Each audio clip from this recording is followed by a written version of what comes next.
Alright, I'm gonna let everybody get on. I don't think anybody's on yet, so I will be back. We're gonna have a smoke.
Okay, so here we go.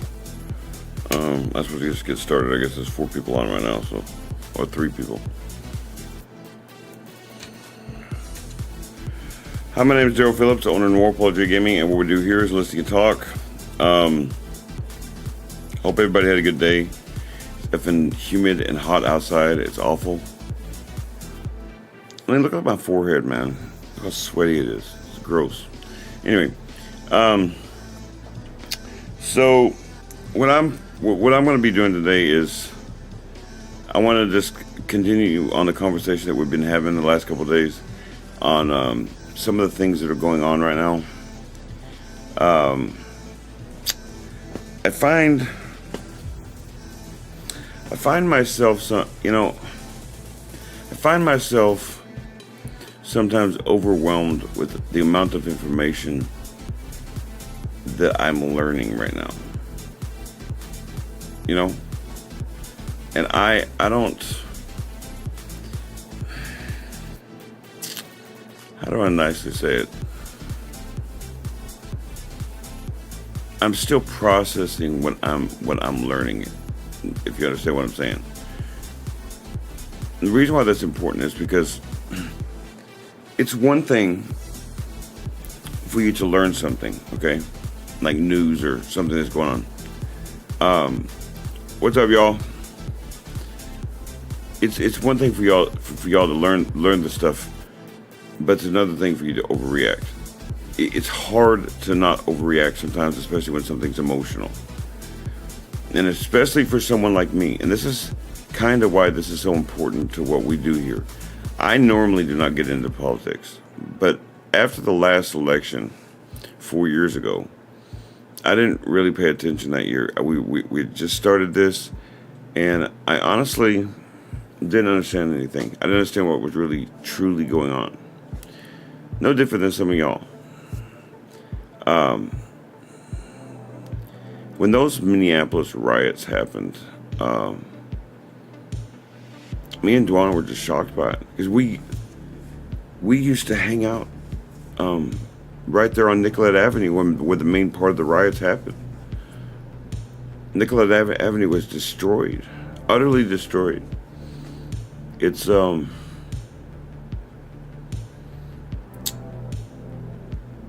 sobering to think about that. And that a place can change so much after years of not being there. And I don't mean technology and building up the buildings and things. That happens too. I mean people. Minnesota has become utterly racist against white people. They really have, and it's shocking to me and Dwan because that's not the place that we lived in years ago. I had an apartment. You know what? I might can find that for y'all. I should have looked this up before y'all got here. Let's see. That would be 2020 is when I took a picture of it. Well, I'd have to go into my iPhone stuff. And I won't do that. I will make sure I have stuff like this prepared next time. Since I can reverse my camera around or make sure that it's because I can get you guys to look at my computer. I can show you guys different things when I'm talking about it. But I didn't even think about doing this. But that first week, not the second time. I went a month later. But the first time, I spent time walking around Minneapolis and doing a lot of thinking about my past. And it was before the riots. It was before COVID. Really. Right before, actually. And just thinking about my past and what, and at that time, this is before the business, this is before they came up with the idea for the business and stuff, or I did. And Sophia and I were really considering leaving and going and moving back to Minnesota. I was considering going with her. I had no reason not to. What would I have here? I didn't have my business and stuff. I didn't have the friends I do now, right? Well, anyway, and in fact, my son was living in Minnesota. So, but from what I understand, I think he still is, to be honest. But that week, I had a lot of time to think about my past, and I went and took a picture of different things, my old stomping ground and stuff, and I walked down Nicollet Avenue, and so I did that. I took a picture of that apartment because that's where I used to hang out all the time. I mean, if I wasn't in Dallas, I was in Minnesota usually.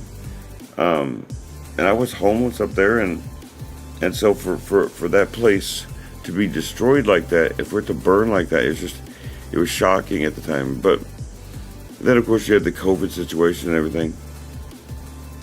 Well, I won't do that again. I promised myself I wouldn't do that this time. But I wasn't necessarily going to talk about politics. I wasn't necessarily going to talk about it on here. But the more and more I realize what's going on, the more I'm understanding that there are certain things that have everything to do with mental illness, so forth and so on. One of the things I learned, the more devastating thing, is that they were using mentally ill people to help burn Minneapolis, because we do crazy stuff. You can convince us to do anything, especially when we're weak-minded. When you convince us that we're going to be powerful. This guy, this vice president, guy that wants to be vice president, This guy's truly an evil motherfucker. He's not just someone with bad policies. This guy is truly, and understand what I'm trying to tell you. This guy is a truly evil motherfucker. I was talking to Sophia earlier today when she got home, and I asked her a question. I said, when we read our Bibles, like when you read your Bibles and you read stories of Ahab and Jezebel and how they went through a famine, and there's this story in there where these two ladies come up there and they had a grievance for the king. And the king saw all the grievances. So Ahab saw, that's what the king did. He oversaw grievances. And so he was just decide who was right and who was wrong in a situation. Well, anyway, there was a famine, and it was awful times. Ahab and Jezebel's fault. But nonetheless, he still had to be a king. He had to deal with all this stuff. But these two ladies come up there, and they go, they're like, my king, we request you to listen to our grievance or whatever. I'm paraphrasing, but so that he started to listen to this story, this horrid, horrible, awful story, this grievance that was awful. Okay, and basically the one lady said that she had agreed with the other lady, okay? She had agreed with the other lady that they would eat the other one's child, the one's child, and then the next day they would eat the other one's child. So they'd eat each other's children. I want y'all to really think on that. Just the whole beginning of that. That they agreed rationally, irrational really, but rationally agreed to eat each other's children. Okay. Then, when the other lady basically reneged on the deal and decided that she didn't want to give up her child, that's what this complaint was about. So bad, so awful was this story to Ahab that even his dark, unrepentant heart was so grieved by what he had just heard, he rent his clothes as a Jewish way of showing sorrow. And of course, instead of repenting, he blamed Elijah again and God. But nonetheless, even he saw how evil that was. But I asked Sophia this question. I said, some of the stories that we read in the Bible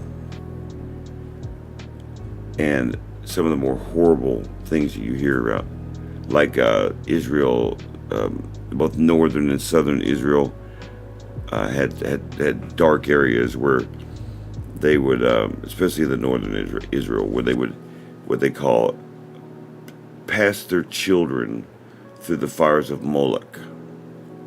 That is a euphemism for they sacrificed their children to Baal.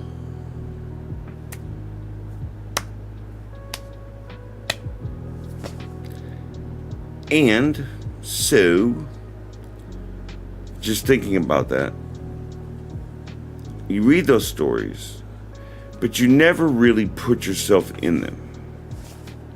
I like to put myself into stories. It helps me understand the person talking. So, like, let's say Lori has a story, or Denise here has a story, and I like to put myself in that story so that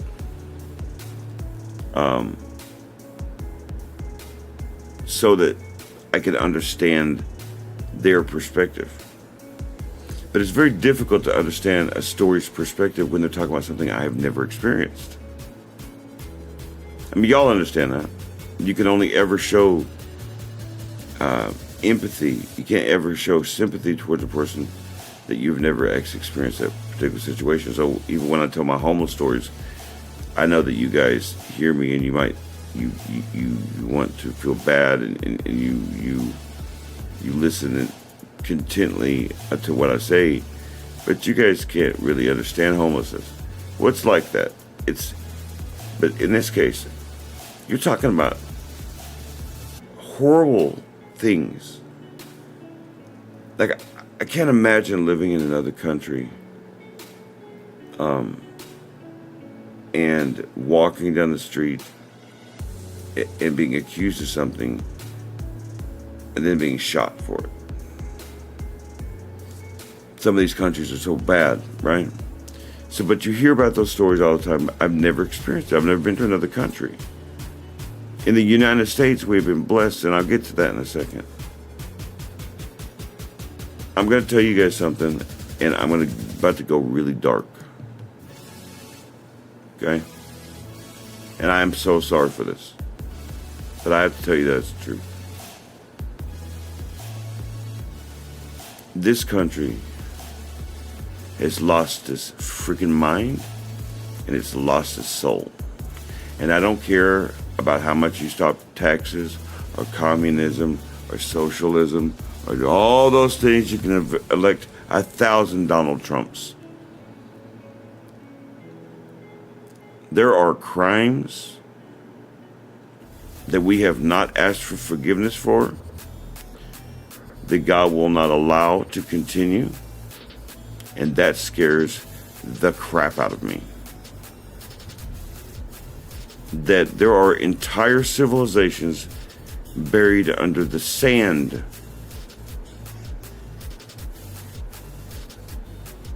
because they were so evil. And we have no idea why they were destroyed. It's like what I do believe what it was Elijah says. And it's a warning to Israel, saying that you'll say peace, peace, but there is no peace.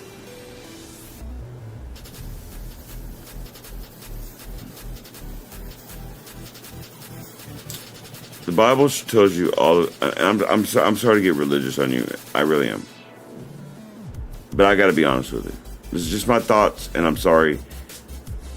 Sorry if I bother you. Come back tomorrow, and I won't be so religious. But I got to be honest. One of the reasons why I want to make sure you guys are educated about these things isn't necessarily because I think the United States is going to be saved. That's just a fact. It is my view that we have committed enough crimes, and I don't mean stealing and some of the other things. I don't mean high taxes. We have committed horrible, dreadful crimes against God. I want you to think about something. When Cain killed Abel, and God confronted Cain and asked him, "Where's your brother?" He said, I'm not my brother's keeper." God looked at him and said, "What have you done? The blood of your brother cries out to me." I want you to think about this. And yes, if this scares you, good, then it's working. Because it should scare the crap out of you. So God heard an innocent man, Abel, a grown man, heard his blood be slaughtered. I wonder what it sounds like to God for millions upon millions upon millions of babies to cry out to him. I wonder what that sounds like.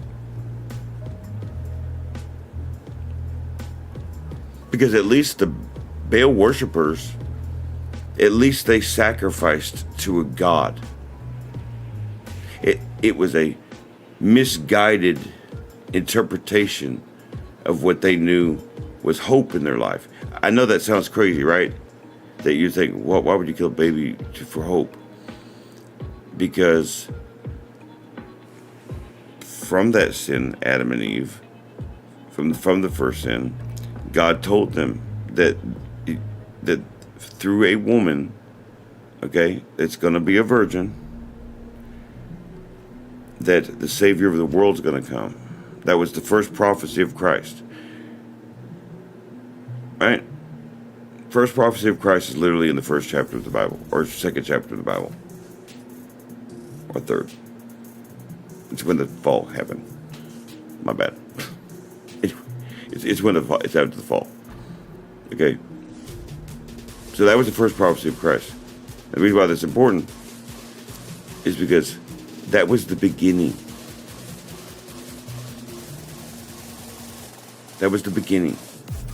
Every man that would come from Eve would have known that fact. And by the time it got to Noah, it's like the phone game. So Noah and the ark and all that stuff, and the flood came and destroyed people, and they got off the ark, and of course Ham, Shem, and Japheth continued on telling the story about how a man is going to come through a woman to save the world from sin.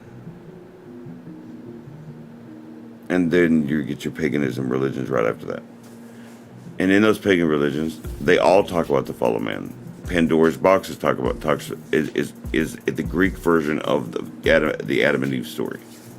A lot of people don't realize that. Pandora's box is the ancient Greek religion, their version of Adam and Eve and the fall of man. Think about it. A woman opens Pandora's box and introduces evil and darkness into the world. There's your apple. Really. Because Japheth was the son of Noah, and Yavin was the son of Japheth. Yavin was literally the Hebrew word for Greece. So they spread this stuff. That's how paganism started. So there was a little bit of truth in that stuff, but some of them got it perverted, and they also knew that it was only going to be. It had to be the. It had just like they were to kill and cover up sin through the blood of lambs and goats to get them to the next year. Everybody knew that you sacrifice a bull or a young goat or whatever, the best of your flock, and that covers up sin. Well, they reasoned upon themselves, okay, because of this Savior coming, that this person was going to sacrifice themselves. That it was going to have to take the blood of an innocent man, a perfect man. Okay? Well, men can't be perfect. What's the most perfect thing on earth? Babies.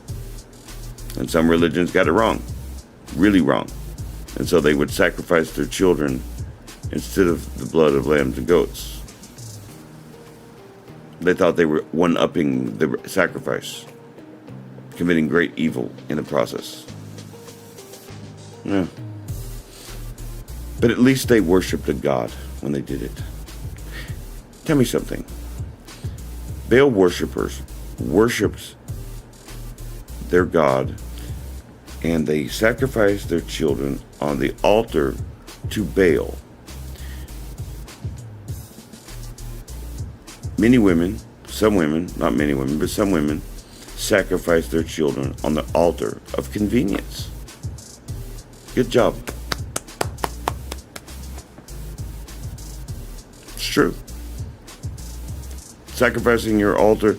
I mean, there are so many strange reasons why women get abortions. So many reasons why I've heard it. Evil reasons. I don't want to be scarred.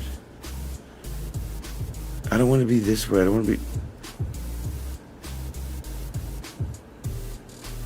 But this guy that's running for vice president, he doesn't just believe in abortions. No. This, pardon my French, this motherfucker believes in mutilating children,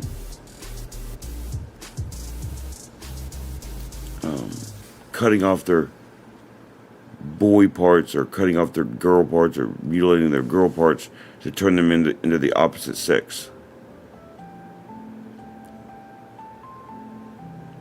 And not only that, this guy believes that if you're from another state and you come to Minnesota, see, Minnesota is not just a sanctuary city.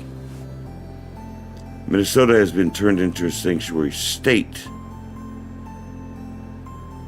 If you're an illegal alien, you can go get to Minnesota and you're just fine. They're not going to do nothing to you.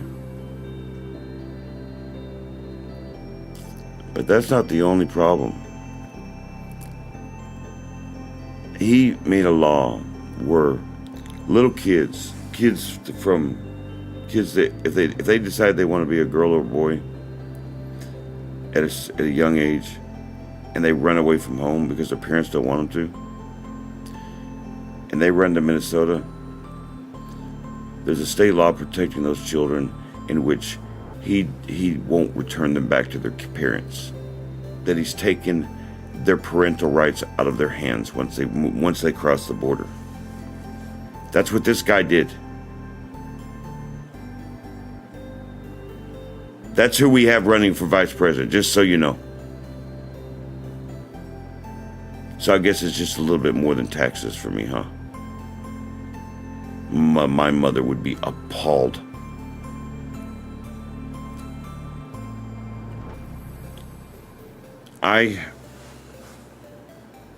I've witnessed evil before.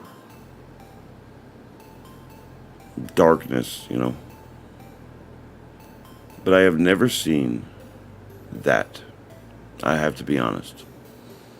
I have never seen a person so cruel that they would politically justify themselves by mutilating children.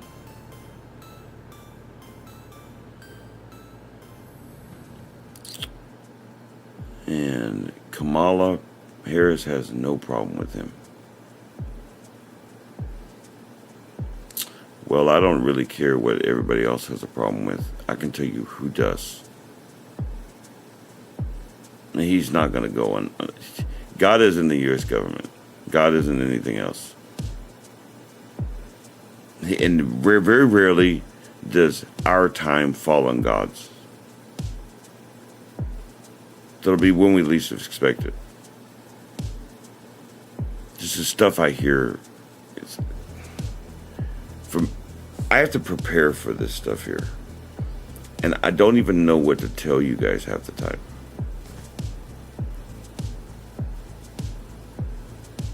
Which is why I try to give you guys hope too, that there is a fight back.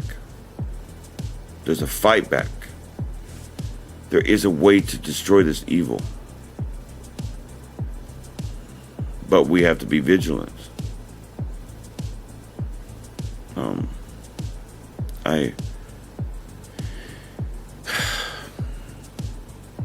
When I met Dwan, I started having Bible studies in my house. And I wanted to teach people. I felt so good about myself. I was actually helping someone. Now, my mom wasn't dead yet. She was still alive.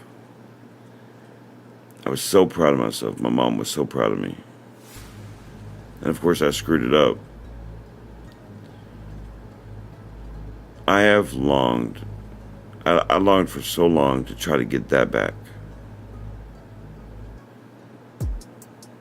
But I never could quite get it back. I could never quite get that feeling back. There was always this guilt nagging on me. And the guilt got worse and worse and worse. I didn't know how to fix it.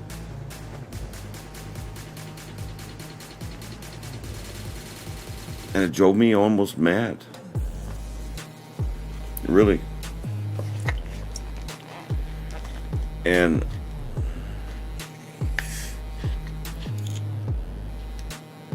my family, they abandoned me a long time ago. And at first I was mad about it because I wanted them to see the good that I'm doing. But I realized, excuse me, but I realized that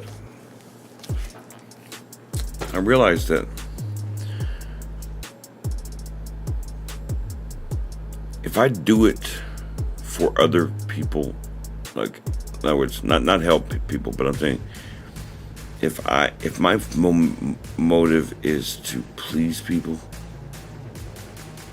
I will fail. Because some people are not going to agree with some things. Maybe you guys don't agree with what I'm saying now. And some people will agree with other things. I have to be Daryl Phillips. It took me a while to figure out who that was. Let's see, it's 8:30 now.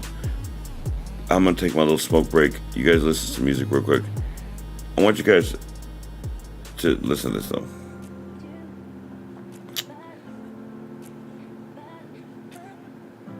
That's the number one thing, is to be you. That's why the ingredients, the steps are important. No matter, so that you're able to sift through when someone refuses to see you for who you are, so that you can fight back just by being you. You don't have to fight. I use that word because it's what you're doing. You're fighting is by being yourself. So think about that real quick, okay? That's the point of all this. I'm trying to train your minds to be you. That's how we stay together. That's how we fight. Learn how to be the best you. You learn how to take what the best of you is and fine tune it like a sword. This is the best weapon you have. Not a weapon, not a gun, and not a sword. This is. Remember that. I'll be back in a second.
All right.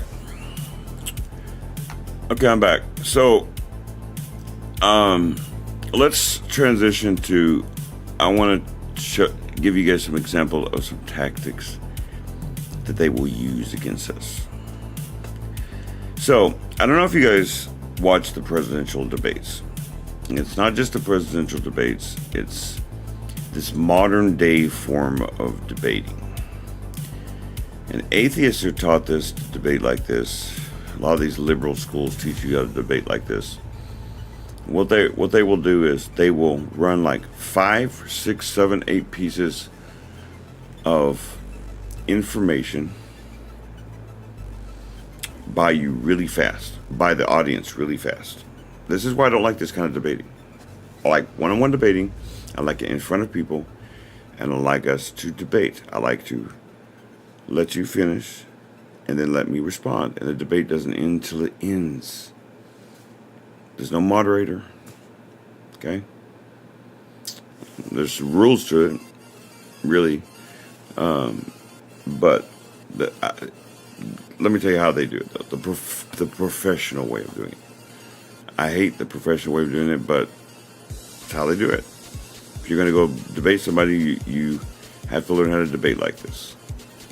So what they will do is they will run like 5, 6, 7, 8 pieces of information really fast by the audience, knowing that you have a certain amount of time to address all of those things they just said.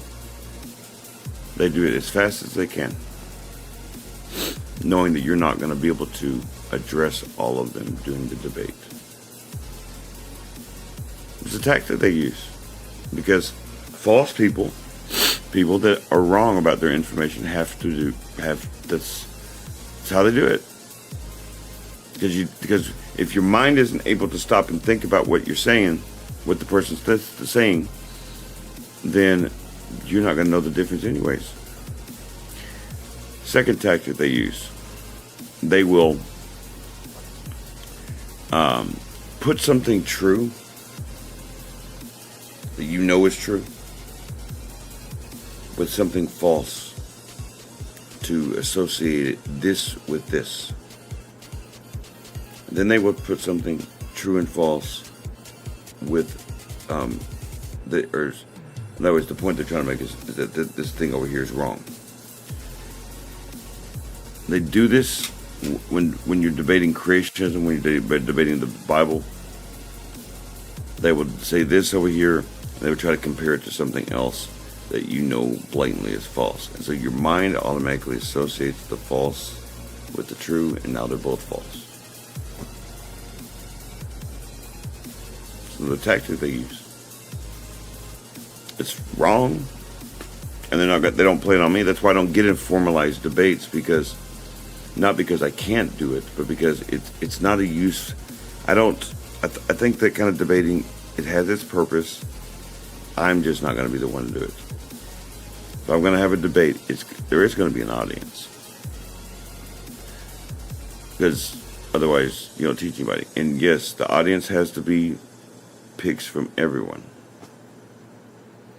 Okay?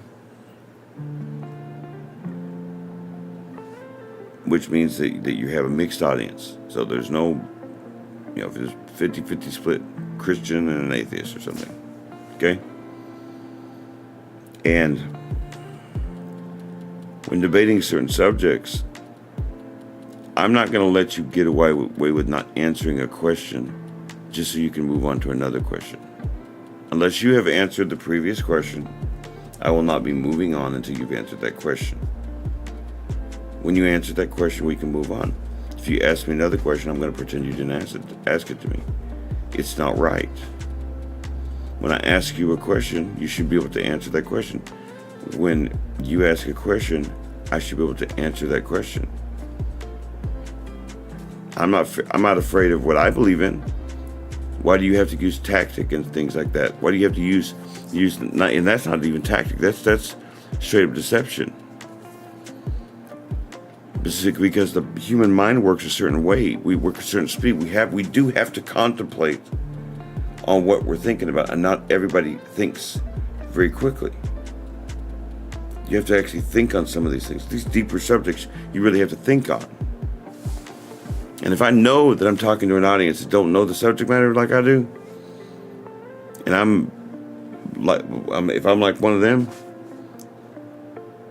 I can easily fool you. I can make water look like wine.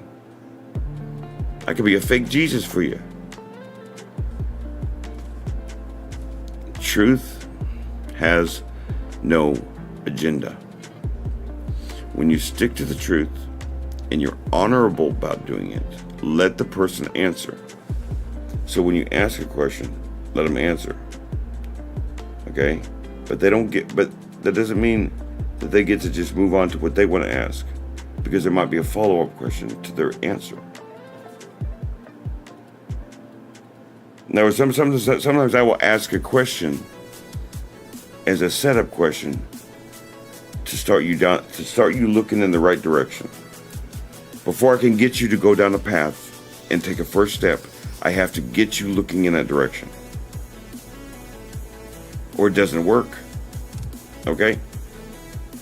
So, for example, if I know, I'm trying to think of one I've done recently. I used to do this all the time, but me and Sophia practice all the time. I can't think of really anything recently that I've done like this, because most of y'all kind of know stuff. It's been a while since I talked to somebody who didn't know something. All right? But if I'm trying to get someone to focus on, in other words, I'm not going to get you from point A to point Z without getting you from point A to point B. Make sense? So I'm definitely not going to get you to become baptized and confess the name of Jesus Christ if I can't even get you to confess that there's a God. So the first thing that needs to be addressed. Say hi, Sophia. Again. Say hi, Sophia. Hi. Every time. Every single time. She's like a mouse. She gets to come in here and eat stuff. Makes me sad. Anyway. Okay, so let me give you an example of something. The first thing I have to do is get you to believe that there is a God. And that goes into a whole nother subject. So then maybe this is a multiple debate kind of thing. Maybe it's multiple days, multiple months, multiple years. And if I'm trying to convert an atheist, they don't believe in God. So bringing out your Bible is going to mean nothing to them.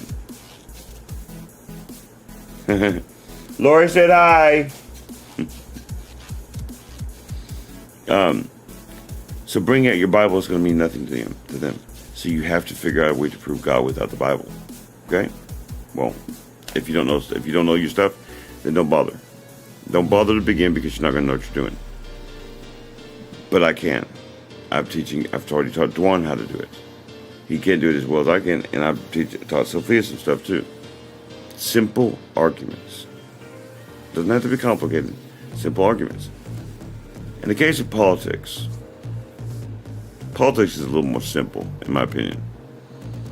This election is one of the scariest elections I've ever seen. I think that we are headed down a bad road, no matter what happens. I don't think either side is going to accept defeat, which means there's going to be violence. And you guys got to, now in Texas, here, not so much. But where Sophia's family lives, yeah. It's,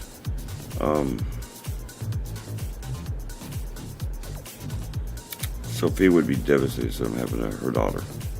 Her daughter works as a paramedic. Now, her daughter has plenty of guns in her house, but politics is much simpler. You just got to know the facts. You just got to know what their arguments are. And you have to stick to the truth. When you start embellishing on things and you start making up things, you're making yourself out to be a liar. I know you don't see it like that, but stick to the truth, stick to the arguments. So, for example, I'm trying to think of a subject that's simple real quick that could show you guys the arguments and then show you the counter. There's not really any simple ones. Maybe I will think of one. There's a bunch. I'm just don't know if I can't make this 3 hours long. Maybe I will show you guys. I'll figure out how I'm gonna say it on here, and I'll just have a mock debate with myself. Okay, so you guys hear the arguments from the other side, from each side, so you guys see how to counter them. Yeah, that's a pretty good idea. I think I'm gonna do that, but I'll have to prepare for that. But I will show you guys. It's what I'm going to teach you guys. You guys are going to find so cool. There's going to be stuff you never knew how to defend. That someone maybe has presented it to you and you didn't have any idea how to defend it. It ain't going to be like that now. But sharpening this mind of yours will be vital to everything. Learning everything you can. I'm going to go ahead and get off here. I'm going to try to get some work done before I go to sleep.